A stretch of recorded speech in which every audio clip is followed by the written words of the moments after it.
Hello everyone, my name is Pooja Kashyap and today we're going to be looking at effective communication. Today's aim is to understand the basic concepts of effective communication, and hopefully by the end of today's lecture you should be able to understand the difference between communication and consultation skills and describe the key components of effective communication and describe any barriers and key considerations of effective communication. So firstly, we need to look at what is communication. So it's the transmission or exchange of information via different medias. So more importantly, we're looking at the successful conveying or sharing of ideas and feelings, because if it's not a successful sharing of ideas, then it's poor communication. So we want to look at good communication. And why is this important? So as pharmacists, you need to make vital decisions when interacting with patients, and this would be trying to get the right information from them, so you need to be an effective communicator. If you were to look up what is a consultation, this would be different to communication. A consultation is a meeting with an expert, such as a medical doctor, in order to seek advice. But in order to have a successful consultation, you need to have an effective conversation with the patient. So your communication skills need to be very good in order to have that understanding, so that then you can provide the appropriate advice and information. Let's further look into conveying a message. So Albert Mehrabian's research shows that a message can be communicated using three main methods. So this is via words, body language, and tone of voice. As you can see, words is a very small component of communication. More than that would be your tone of voice, and body language equates to 55% of trying to convey your message. So non-verbal is very important, so let's look into that further. So here we have the aspects of non-verbal communication. So you have facial expression, eye contact, physical contact, body posture, gestures, and personal space. So as body language makes up 55% of you trying to convey a message, each is very important in its own right. So we will look at them and how we can adjust these non-verbal cues in a consultation. Facial expressions are really important because not only do they tell you how your patient is responding to your conversation, but they also tell the patient about how you're feeling at that present moment. So facial expressions can tell you a lot about mood, emotions, and even your patient's thoughts. So if we're looking at the pictures on this slide, you can tell a lot by these facial expressions if the patient is happy, or they disagree, or they're not interested. And this is usually done by focusing on the area around the eyes and the mouth. Eye contact is really important because it shows interest in a conversation. So if you are in an engaging conversation, usually both parties will have very good eye contact. So it's important that you always keep this when speaking to your patients. But also it indicates when it's your turn to speak. So when a patient is telling you their ailments, they may think about it, be looking at their phone, be looking at the patient information leaflet, and then when they have finished, they will look to you as it's now your turn to speak. So it's very important to pick up on these cues. But obviously don't overdo it, because if you are staring at a person, that's quite different to keeping and maintaining eye contact and interest. So you can scare people, but also avoiding eye contact too much may suggest that you're avoiding the communication or you're not interested in the conversation. So just be wary of how much eye contact you keep. And to add to that, you have to be aware of cultural differences. So for some people, they may find it intimidating if you are maintaining very strong eye contact throughout the consultation. Physical contact can be a tricky one because usually touch can enhance verbal communication. So here you have the lady in pink who is particularly emotional, and then you have the second lady offering her a comforting hand on the shoulder. But you, as health professionals and pharmacists, need to take care because you must be aware of social conventions, different cultures, appropriateness, your professional conduct, and giving the wrong message. So these are things to all remember before you do conduct any physical contact with your patient, and usually in a professional environment everything is limited to only necessary physical contact. Next up we have body posture, and this can tell you a lot about a person's interest or their engagement in a conversation. So for yourselves as pharmacists during consultations, closed positions are probably what you want to avoid. So these are arms crossed and hunched shoulders because they can indicate disinterest. Another interesting point is feet positioning. So if you're having an over-the-counter consultation with someone and they are facing the door, then this may indicate that they want to go and that they're not engaged in your conversation or your consultation. So you may want to think about maybe taking them into the consultation room or asking them if it's better to call them later. Another interesting point is positive posture. So if you find a patient is leaning in towards you when you're giving them a consultation or some counselling, it may indicate that they are interested about this conversation, that they would like more information, and so that could be something that you can provide at that point. Gestures can be useful at emphasizing a point or helping to explain something, but obviously with overuse they can be very distracting and stop people from actually listening to what you're saying. But also you observing someone's hand gestures is very important because it can give you an indication of how they're feeling, so if they are agitated or nervous. Now more than ever, I think post-pandemic, we have gained more insight into personal space. So how much space you need depends on your own personal preferences, but this can also be influenced by culture. So generally we would say 3 meters or more. This is a usual preference. Sociable would be 1 to 3 meters. So this would be if you're in a consultation room and you're trying to engage in an effective conversation, 1 to 3 meters would be appropriate. Now then we get into personal, which is less than a meter. So this is normally the space we use when we're communicating to people that we know quite well. And then you have intimate, which is less than half a meter. And usually this much space is reserved for close family and friends. Earlier we touched on open and closed body language. So for you as a health professional during a consultation, you want to maintain open body language. So maintain a smile and a friendly facial expression when appropriate. This would obviously mean if somebody is giving you very bad news, you wouldn't want to be smiling and laughing. Again, maintain good eye contact and keep your arms and your hands uncrossed. You can use gestures, but obviously they can be distracting, so keep these to a minimum. Furthermore, so keeping a relaxed and open stance, as crossing your legs might indicate attitude or uncertainty. Body positioning, so again with the leaning in slightly to show interest, and with the head, occasional nodding would show that you're listening and that you're understanding the patient. Tilting the head can sometimes show interest, so you'd want the person to divulge in a bit more information. As a health professional and your own verbal communication, there are 3 main components. So you're looking at listening, so being a good listener as well as a communicator and a speaker. The clarity in what you're saying, so often you need to be able to convey a clear message to your patients.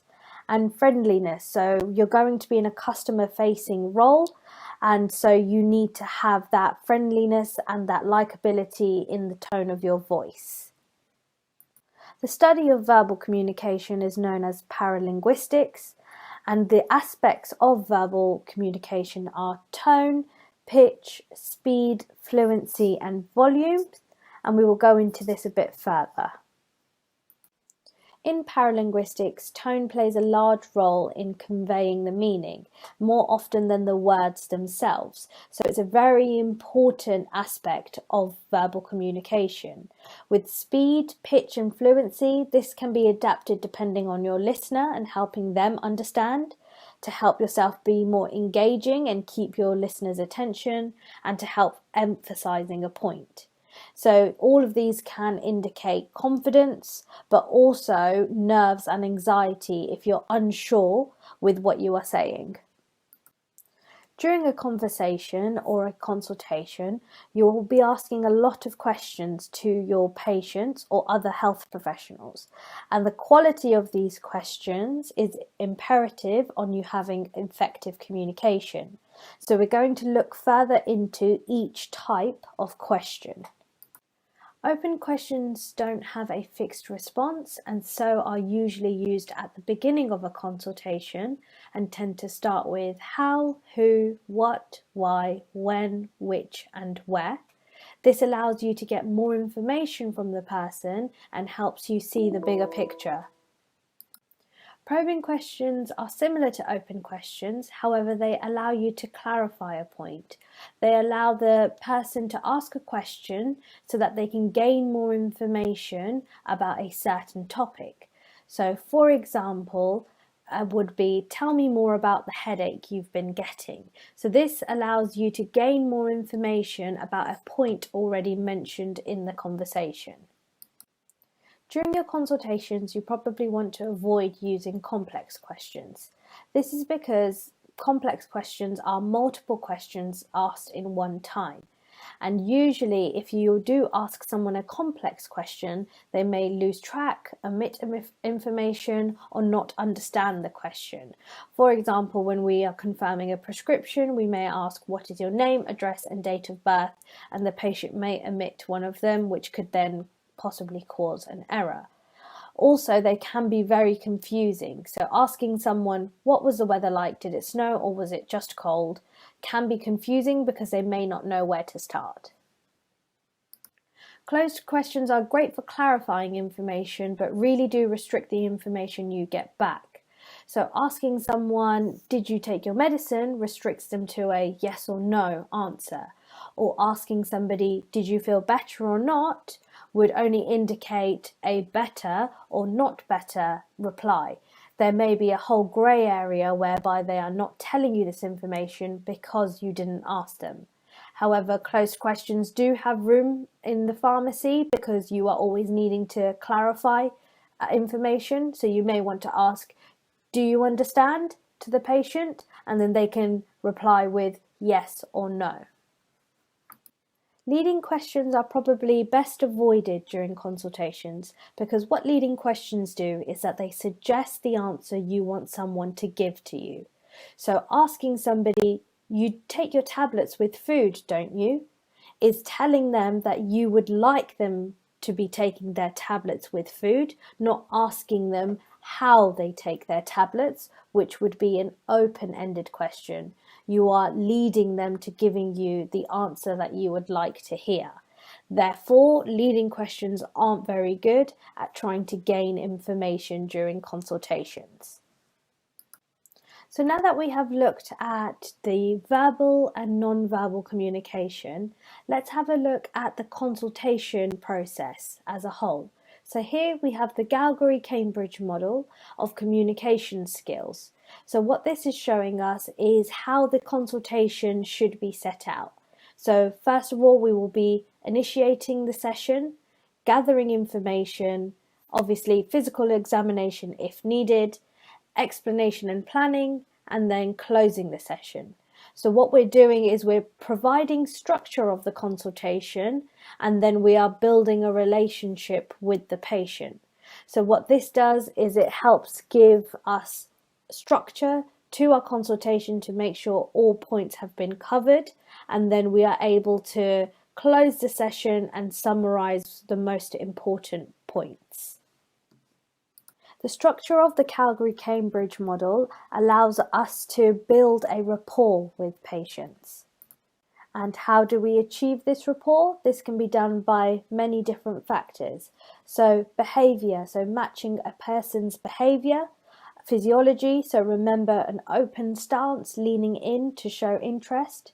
Your voice, so you can match the pitch, speed and quality of someone else's voice. But also on the reverse, if someone is nervous and they're speaking quite fast, if you are calm and you have rapport with the patient, they will mirror you and so start speaking calmly also. How you give information, so it's important to listen to people and try and notice whether they are able to take in small or large amounts of information and then taper your consultation in that way. Common experiences, so usually pharmacists can do this quite well because yes, we're in a health setting, but we're patient facing and we get lots of different scenarios whereby we can speak to patients about common experiences. Modality, so this is listening to your patients and understanding how they learn. So if they are a visual learner, they will say phrases like, it looks like, or I can see the bigger picture. So if you can understand how a patient learns and understands things, again, you can taper your consultation to then mirror this. In addition to this study, it was also shown that pharmacists didn't show effective listening skills. So they were good at signposting and the consultation in terms of speaking and communicating. However, their listening skills were poorly presented. So in order to create a patient-centered consultation, not only what you say is important, but your active listening is important. So what is hearing versus listening? So hearing is the very superficial level of you just registering sound waves. You know that there is somebody speaking, but you're not paying attention to actually what they are saying. Listening to someone is hearing that they are speaking and listening to what they are saying, but thinking, what does this mean to me? So you have that active dialogue going on inside of your brain. Listening for. So the pharmacist at this level will be listening to what a patient says, and they are listening for something specific. So they may have an idea and are filtering what the patient is saying. Conscious listening involves no judgment, no internal dialogue or minimum internal dialogue, and you are actively listening and seeking to retrieve information to understand the patient's scenario. So this is the optimal listening level. So as a pharmacist, obviously you don't want to just be hearing someone or listening to someone. More so you are listening for and have conscious listening in order to have good active listening. So you are consciously listening to your patient, but active listening entails you observing their behavior and their body language also, and interpreting the words that they are saying alongside the tone, pitch and speed of their voice, so you can interpret their words by hearing around the word also. So this way you can gain an accurate understanding of the speaker's message and respond in a way to signal to the speaker that you are listening. So remember before when we were talking about body language, nodding your head and smiling to show that you are engaged. Successful active listening entails you focusing on what your patient has said. So concentrate on the words that they are saying and how they're saying them. Remove interruptions, so you could take your consultation into the consultation room so that you are not interrupted by other staff members, patients, or what's going on outside of the pharmacy. Remember, your body language is important, but also sounds of affirmation. So saying, right, okay, I see, can be very useful to your patient to know that you have understood what they are saying. Paraphrase and summarize and check understanding. So after listening to your patient, you can say, I've understood what you've said, and from what you have said, this is what I think. Now that we have looked into effective communication, let's look into the barriers of achieving this. Personal barriers are usually to do with who we are, beliefs and values. So this all impacts on how we communicate. So a big one is lacking insight into other people's communication difficulties. So if we don't understand their values or their beliefs, or we don't agree with them, we may then not be able to effectively communicate. But also, you may have a lack of confidence. So personally, as you are not confident about a topic, you may not be able to communicate with the confidence to effectively give the right advice. Another thing may be the things surrounding your life, so tiredness, stress, and personality differences. Another thing might be assumptions and prejudice. So if the person in front of you is someone that you don't get on with, you might not be able to effectively communicate with them. When you are working as a pharmacist, I think language barriers will be your biggest barrier. Not only is it that you can't understand the other person, but they may not understand you. But also it may not be a complete language difference. There are often times where there can be misunderstandings or frustration.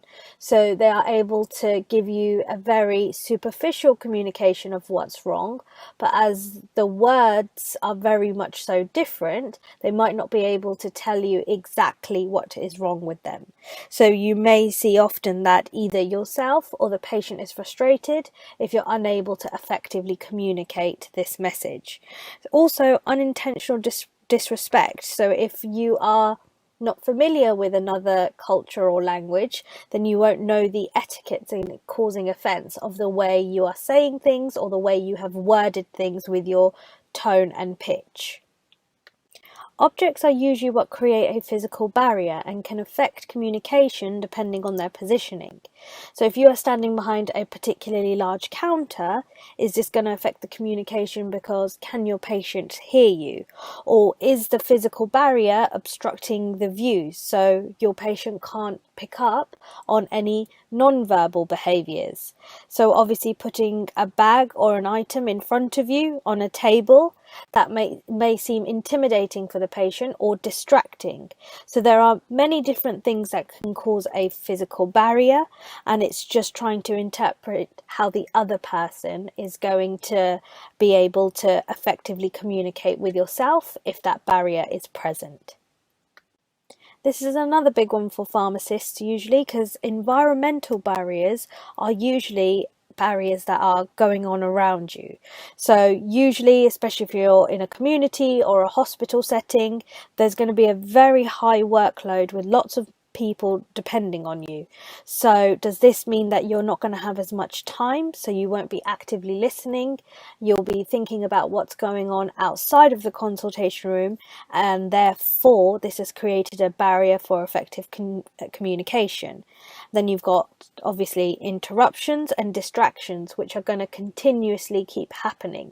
So you need to think about how you can avoid these barriers when you're in your workplace. During the pandemic, we saw a sudden surge of telephone conversations. So what is the difference between speaking to somebody face to face in comparison with the phone? As now many of your consultations or many important counselling points may need to be done over the phone. So the biggest problem is there are no non-verbal cues. So as you saw before in the pie chart, a large percentage is how you say something in terms of your body language in comparison to what words you are using. So here, paralinguistic cues are very, very important. So knowing how to use them and how to interpret them as well. So you can't demonstrate or show gestures to check understanding or to show your engagement. So therefore it needs to be very clear on what you are saying, and your paralinguistics is even more so important. But also you cannot manage the other person's distractions. So all you can say is, we're going to be speaking about very important information, is now a good time to talk, and then they may set aside 5 to 10 minutes in a quiet location to have this conversation with you. Okay, so it's very important that you set the standards at the beginning of the consultation. Here I have some tips for if you are conducting a telephone consultation. So make sure you're introducing yourself. Remember to think about rapport, your tone, your voice. So remember that the paralinguistic cues are very much so key. The rate that you are speaking at, so too slow, they may lose engagement. Too fast, they probably won't understand what you're saying. And avoid distractions and interruptions for both yourself, and make that known for the patient over the phone also. Listen to the key words that the patient is saying, and you may need to repeat and summarize here so that you have fully understood what they have said to you. But also, if you are phoning someone, be clear about the message you want to convey. Remember the types of questions that we're going to be asking also. So open-ended questions. So all of the key factors of effective communication still stand for over the phone. And we just have a quick slide here for email. So the key thing to remember is who you are writing to. So make sure that you're not using slang or text speech, and that you have structure to your emails.